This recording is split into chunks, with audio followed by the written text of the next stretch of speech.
तर नमस्कार, मी अथर्व गोसावी. स्वागत आहे सर्वांचं आजच्या आपल्या संपूर्ण सेशनमध्ये, आजच्या आपल्या संपूर्ण व्हिडिओमध्ये.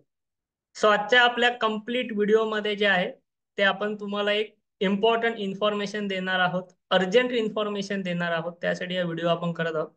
सो आज मी तुम्हाला माहिती देणार आहे की इंडियामधला पहिला डिफेन्स इंडेक्स फंड लॉन्च झालेला आहे आणि त्याबद्दल आज आपण माहिती घेणार. परत एकदा सांगतोय, आज फार इम्पॉर्टंट महत्वाची गोष्ट आहे आपल्यासाठी, ती म्हणजे इंडियामधला फर्स्ट डिफेन्सचा इंडेक्स फंड. लक्षात घ्या, डिफेन्स फंड मार्केटमध्ये आहे, ऑलरेडी आहे. आपला एक डिफेन्स फंड मार्केटमध्ये ऑलरेडी आहे, पण ना मार्केटमध्ये डिफेन्सचा इंडेक्स फंड लॉन्च झालेला आहे.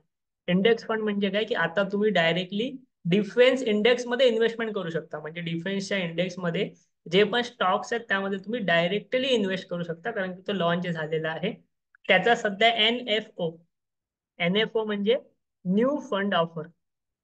किती लोकांना आयपीओ माहिती आहे? सो आयपीओ प्रमाणेच एनएफओ असतो. जसा शेअर नवीन मार्केटमध्ये लिस्ट होतो त्याला आयपीओ म्हणतात, तसा जेव्हा एखादा म्युच्युअल फंड नवीन मार्केटमध्ये लिस्ट होतो त्याला एनएफओ, न्यू फंड ऑफर असं म्हणतात. सो तो एनएफओ सध्या चालू आहे, ज्याचे सध्या फक्त 2 दिवस आहेत लास्टचे, तुम्हाला जर तो घ्यायचा असेल तर. आणि हा आहे डिफेन्सचा इंडेक्स फंड इंडियामधला पहिला. सो त्याबद्दल आपण माहिती घेणारच आहोत, पण त्याआधी मी तुम्हाला डिफेन्स इंडेक्स बद्दल थोडंसं सांगतो. हा डिफेन्स इंडेक्स काय आहे, ह्याच्यामध्ये काय काय असतं, ह्याने किती प्रकारे कसे रिटर्न्स दिलेले आहेत. तुम्हाला जर शिकायला आवडणार असेल नक्की मला कमेंट करून सांगा. फार इम्पॉर्टंट माहिती तुम्हाला आजच्या संपूर्ण व्हिडिओमध्ये जी आहे ती भेटणार आहे. सो याआधी आपण डायरेक्टली एनएसीच्या वेबसाईटवरती जाऊया आणि डिफेन्स इंडेक्स म्हणजे नेमकं काय आहे प्रकार हा जाणून घेऊया. आता डिफेन्स इंडेक्स बद्दल बऱ्याच लोकांनी तुम्ही ऐकलं असेल, कारण की तुम्हाला माहिती आहे जसा इलेक्शनचा रिझल्ट लागलेला आहे, डिफेन्स स्टॉक्स मध्ये अक्षरशः रॅली सुरू झालेली आहे. डिफेन्स स्टॉक्स हे 15-15, 20-20% पळालेले आहेत आणि बरेचसे लोक डिफेन्स स्टॉक्सच्या मागे धावतात. पण हे डिफेन्स स्टॉक जे आहेत ते एक एक खरेदी करणं प्रत्येकाला शक्य नाही, कारण त्याच्या किमती महाग आहेत. सो त्यामुळे तुमच्यासाठी असा एखादा इंडेक्स फंड भेटला ज्यात तुम्ही फक्त 10 रुपयाच्या एनएव्ही मध्ये, म्हणजे फक्त 10 रुपयाच्या एनएव्ही मध्ये इन्व्हेस्टमेंट करू शकता. अराउंड एट काहीतरी 500 रुपयापासून तुम्ही इन्व्हेस्टमेंट करू शकता. सो त्यासाठी हा इंडेक्स फंड इथे लॉन्च केलेला आहे. तो आपण आता बघून घ्या. सगळ्यात पहिलं म्हणजे डिफेन्स इंडेक्स म्हणजे नेमकं काय. आता ऑब्व्हियसली जसा निफ्टी 50 हा इंडेक्स आहे, निफ्टी 50 ह्या इंडेक्स मध्ये काय, निफ्टीच्या टॉपच्या 50 कंपन्या. त्याप्रमाणेच निफ्टी डिफेन्स इंडेक्स म्हणजे निफ्टीचाच डिफेन्स इंडेक्स. जसा निफ्टीचा आयटी इंडेक्स आहे, निफ्टीचा फार्मा इंडेक्स आहे, निफ्टीचा बँकिंग इंडेक्स आहे, निफ्टीचा फायनान्स इंडेक्स आहे, त्याप्रमाणे निफ्टीचा डिफेन्स इंडेक्स. आणि ह्याचा इंडेक्स फंड मध्ये आपल्याला इन्व्हेस्टमेंट करायची. पण त्याआधी डिफेन्स इंडेक्स मध्ये काय काय असतं ते बघून घेऊया. आता जर आपण डायरेक्टली ह्याच्या कंपन्या पाहिल्या किंवा ह्याचा परफॉर्मन्स पाहिला, तर इथे तुम्हाला दिसत असेल की हा जो डिफेन्सचा इंडेक्स आहे ना, हा तुमचा लॉन्च झाला जवळपास 2022ला. 2022ला याची लॉन्चिंग झाली, म्हणजे काय आता लॉन्च नाही झाला, हा इंडेक्स 2022ला झालाय. याने लॉन्च झाल्यापासून ऍव्हरेज सीएजीआर म्हणजे तुम्हाला माहिती असेल, होप सो तुम्ही म्युच्युअल फंड इन्व्हेस्टर आहात, म्युच्युअल फंड शिकत आहात, सीएजीआर तुम्हाला माहिती असेल. मी त्याबद्दल असंख्य व्हिडिओ बनवले. दर वर्षाला कंटिन्युअस भेटणारे रिटर्न्स. सो इथे सीएजीआर दिलेला आहे जवळपास 36%चा. 36% सीएजीआर काय होतं हे तुम्हाला माहिती आहे. आपण नॉर्मली कॅल्क्युलेट करताना 12%, 13%, 15% सीएजीआर खूप खूप आहे असं म्हणतो. सो ह्याने लॉन्च झाल्यापासून 36%चा सीएजीआरने रिटर्न्स दिलेले आहेत. आणि त्यानंतर त्याशिवाय ह्याने गेल्या एका वर्षात 175% रिटर्न दिले. लक्षात घ्या, हा कोणता स्टॉक नाहीये, हा एक इंडेक्स आहे. आणि एखादा इंडेक्स तुम्हाला 175% रिटर्न्स देतो म्हणजे त्याचं पोटेन्शियल तुम्हाला समजलेलं असेल. सो हे ह्याचे रिटर्न्स आहेत. तुम्हाला ह्याचे शेअर्स जाणून घ्यायचे आहेत. थोडंसं खाली या. ह्याचे तुम्हाला शेअर्स या ठिकाणी दिसतात, जसं की हिंदुस्तान एरोनॉटिक्स आहे, त्याचा 21%ची होल्डिंग आहे. भारत इलेक्ट्रॉनिक 20%ची होल्डिंग आहे. Solar industries, Bharat dynamics, Cochin shipyard, Mazagaon dock, म्हणजे जे शेअर्स डिफेन्स या सेक्टरमध्ये आहेत ते सर्व ह्याच्यामध्ये लेबल आहेत. होप सर्वांना स्क्रीन व्हॉइस एकदम क्लिअर असेल, मला तुम्ही नक्की कमेंटमध्ये सांगत चला. सो एमटीए टेक्नॉलॉजी वगैरे सर्व ही त्याची वेटेज आहे. तुम्ही ह्याचा स्क्रीनशॉट हवा तर तुम्हाला काढून घेऊ शकता, किंवा तुम्हाला हे एनएसीच्या वेबसाईट वरती सुद्धा भेटेलच.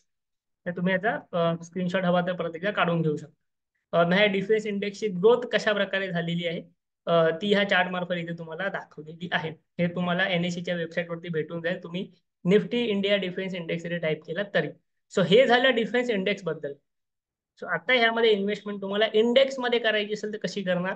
तर त्यासाठी एक नवीन म्युच्युअल फंड लॉन्च झालाय. पण किती लोकांना इथे असं वाटतंय की डिफेन्स या सेक्टरमध्ये अजूनही बरीचशी ग्रोथ बाकी आहे किंवा होऊ शकते? मला सांगा कमेंट बॉक्समध्ये किती लोकांना असं वाटतं की होऊ शकते डिफेन्समध्ये ग्रोथ. सो बघा, आपण कोणतीही गोष्ट बोलतो ना त्यामागे काहीतरी लॉजिक पाहिजे किंवा त्यामागे काहीतरी थिंकिंग पाहिजे. आता डिफेन्समध्ये ग्रोथ होऊ शकतेच, पण का होऊ शकते?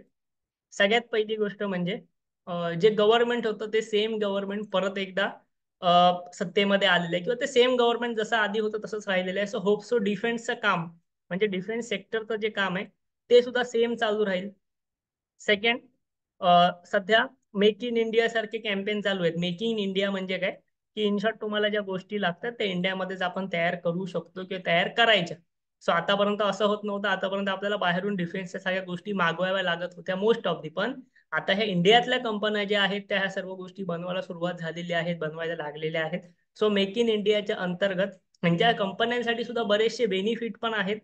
डिफेन्स सेक्टरचं बजेट पुढच्या काही काळामध्ये खूप जास्त वाढवण्यात आलेलं आहे. पुढच्या काही काळासाठी डिफेन्स एकदम नेसेसरी सेक्टर आहे. जशी सध्या वर्ल्डमध्ये सिच्युएशन आहे, वॉर सारख्या सिच्युएशन चालू आहेत, त्यासाठी प्रत्येक देशाचा डिफेन्स जो आहे तो स्ट्रॉंग असणं गरजेचं झालंय, नेसेसरी झालंय. सो त्यामुळे डिफेन्स सेक्टरवर जास्तीत जास्त खर्च केला जातो आहे, जाणार आहे. आणि ऑब्व्हियसली त्याचा फायदा कोणाला होणार आहे? ह्या कंपन्यांना होणार. सो त्यामुळे जे आहे ते तुम्हाला ह्या डिफेन्स सेक्टर जे आहे ह्याच्यामध्ये फार चांगली ग्रोथ होऊ शकते असं सगळ्यांनाच वाटतंय, म्हणून तर लोक पैसे लावतात. आणि ऑब्व्हियसली ती ग्रोथ होणारच आहे. आताशी फक्त सुरुवात झालेली आहे. सो त्यासाठीच ह्या इंडेक्स फंड मध्ये तुम्ही इन्व्हेस्टमेंटचं करत असाल तर तुमचा व्ह्यू लॉंग टर्मचा पाहिजे. लक्षात घ्या, आता ऑब्व्हियसली जे पण म्युच्युअल फंड मध्ये इन्व्हेस्टमेंट करतात मी नेहमी सांगतो व्ह्यू लॉंग टर्म असेल तरच करा. शॉर्ट टर्म मला 1-2 महिन्यात काढायच्या, बरेचसे लोक 1-2 महिन्यात पण म्युच्युअल फंड विकतात. सो तुम्ही म्युच्युअल फंड न करता स्टॉक्स मध्ये ट्रेडिंग करू शकता, पण तुम्हाला म्युच्युअल फंड करायचं आहे तर तुमचा व्ह्यू लॉंग टर्मचा पाहिजे. लॉंग टर्मचा फायदा उचलायचा असेल तरच तुम्ही म्युच्युअल फंड केलं पाहिजे. सो ह्याचा नवीन NFO लॉन्च झालेला आहे आणि शेवटचे 2 दिवस आहेत तुमच्याकडे ह्याला अप्लाय करण्यासाठी. ह्याचं नाव आहे Motilal Oswal defence, Motilal Oswal Nifty India defence index fund. आता लक्षात घ्या, हा नुसता डिफेन्स फंड नाहीये, हा डिफेन्स इंडेक्स फंड आहे. इंडेक्स फंड म्हणजे काय? इंडेक्स फंड मध्ये जेव्हा तुम्ही इन्व्हेस्टमेंट करता ना तेव्हा तुमचे एक्सपेन्स कमी असतात, कारण की इंडेक्स फंडला एक्सपेन्स कमी लागतो. आणि इंडेक्स फंड म्हणजे तुमची इन्व्हेस्टमेंट डायरेक्टली ह्या वेटेज प्रमाणे होणार. म्हणजे तुमची इन्व्हेस्टमेंट डायरेक्ट डिफेन्स या इंडेक्स मध्ये होणार. इथे फंड मॅनेजर स्वतःचं डोकं लावणार नाही. फंड मॅनेजर स्वतःचं डोकं लावणार नाही की मला कोणता शेअर घ्यायचा मला कोणता शेअर विकायचा नाही. तो इंडेक्सला फॉलो करणार. आणि तुम्हाला माहिती आहे इंडेक्स वरती फार जास्त कंट्रोल असतो. सो इंडेक्स तुम्हाला चांगले रिटर्न देण्याची कॅपॅसिटी खूप जास्त असते. सो त्यामुळे हा पॅसिव्ह फंड आहे असं तुम्ही म्हणू शकता, ज्याच्यामध्ये डायरेक्टली ह्याची इन्व्हेस्टमेंट डिफेन्सच्या इंडेक्समध्ये होते. सो त्यामुळे डिफेन्स स्ट्रक्चर जसं वरती जाईल तसं ऑब्व्हियसली तुमचा फंड वरती जाणारच आहे, कारण की ह्याच्यामध्ये फंड मॅनेजर डोकं नाही लावत आहे. डायरेक्टली इंडेक्सला ट्रॅक करणार आहे. जे इथे वेटेज आहे त्या वेटेज प्रमाणे ह्या कंपन्यात इन्व्हेस्टमेंट केली जाणार आहे. मग तुम्ही इन्व्हेस्टमेंट ह्यामध्ये कितीपासून करू शकता?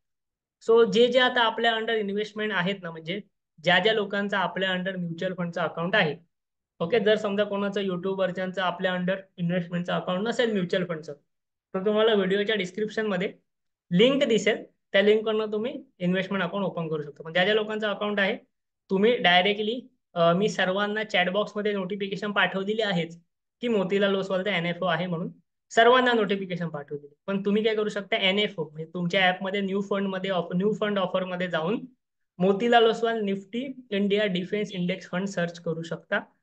यामध्ये ह्याचा NFO संपणार आहे 27 जून, म्हणजे 27 जून पर्यंतच तुम्ही ह्यामध्ये पैसे लावू शकता. अराउंड काहीतरी तुम्हाला 500 रुपीज इथे बघा. मिनिमम तुम्ही 500 रुपीज SIP किंवा लमसम इन्व्हेस्टमेंट करू शकता. सो मिनिमम तुम्ही 500 रुपये इन्व्हेस्टमेंट करणार असाल. फक्त 2 दिवस आहेत शेवटचे आणि मिनिमम 500, मॅक्सिमम तुम्ही कितीही करू शकता. सो ह्याचा तुम्ही नक्की फायदा घ्या जर तुम्हाला डिफेन्स सेक्टरवरती विश्वास असेल तर. सो तुम्हाला आता ह्याच्यामध्ये जवळपास जर तुम्ही म्हणजे NFO मध्ये जर अप्लाय करत असाल ना तर तुम्हाला 10 रुपयाप्रमाणे NAV भेटते, जे मी ऑलरेडी पहिले सांगितलंय की 10 रुपये किंमत असते नेट ॲसेट व्हॅल्यूची NAVची. सो त्याप्रमाणे तुम्हाला युनिट अलॉकेट होतात. म्हणजे 500 रुपयामध्ये तुम्हाला जवळपास एक 50 युनिट या फंडचे अलॉकेट होतील जर तुम्ही 500 रुपये टाकणार असाल तर मिनिमम. सो अशा प्रकारे तुम्हाला SIP सुरू करायची असेल ह्या फंडमध्ये SIP सुरू करू शकता. तुम्ही ऍप्लिकेशनवर जाऊन फंडचं नाव सर्च सुद्धा करू शकता. NFO फक्त 2 दिवसांसाठी आहे 27 जून पर्यंत. तुम्हाला अप्लाय करायचं असेल अप्लाय करा. त्याआधी ह्याचा अभ्यास करा जे मी तुम्हाला आता सांगितलं डिफेन्स बद्दल. ते तुम्हाला वाटल्यास त्या सेक्टरवरती जावा, त्याच्यातले स्टॉक्स बघा, ते कसे परफॉर्म करत आहेत ते बघा, त्याचं पोटेन्शियल जरासं बघून घ्या, युट्यूबवरती व्हिडिओ वगैरे बघून घ्या तुम्हाला हवे असतील तर, आणि त्यानंतर जे आहे ते तुम्ही या फंडमध्ये इन्व्हेस्टमेंट करायला नक्कीच जाऊ शकता, नक्कीच विचार करू शकता. ओके, सो अशा प्रकारचे कम्प्लीट तुम्हाला व्हिडिओ हवे असतील ना, तर आपल्या ह्या डेडिकेटेड म्युच्युअल फंडच्या चॅनलवरती ते तुम्हाला भेटतात. ओके, सर्व व्हिडिओ ऑलरेडी इथे अपलोडेड आहेत.